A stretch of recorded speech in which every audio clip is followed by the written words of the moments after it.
there are two ways how you can look at yourself, how you can see yourself. You can either look at yourself and look and see yourself through the eyes of God or through the eyes of evil. And I'll give you an example when it all started. If you go back to the Genesis chapter 3, it all started in the garden, and that's a beautiful description how Eve interacts with the serpent.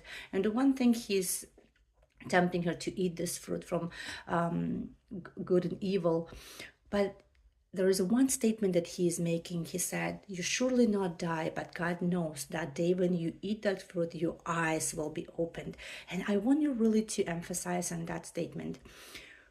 Before she engaged with the serpent, she was already naked. She didn't have shame. She didn't judge herself. She was okay. So what serpent is trying to do when he said your eyes will be open, he's trying to put this his perception, project his perception of the world, his perception of the Adam, his perception of how she's going to look at herself. So he is putting his vision, his evil eye on Eve. So, and the symbol when she is reaching to eat that fruit, as soon as she's eating it, she starts immediately judging herself. She feels ashamed. And that's how we know she started to judge Adam, that he is suddenly, ugly and disgusting and, not wearing clothes. So they feel ashamed, they feel scared. And this is how we know whether or not you've been living a life that looking through the people, looking at yourself through the eyes of evil. That's how you know the fruit. And the fruit will be always, you're going to feel ashamed, or you're going to be judgmental, or you're going to feel despised by that person's behavior. You're going to be overly critical.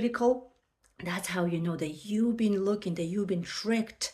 Just like Eve in the garden, she was tricked to eat that fruit. And the eating fruit is just a symbol, right? Like we're getting those ideas, those thoughts in our head when we're engaging with someone, and we start immediately looking at them and judging them, or making our own conclusions, or even about ourselves.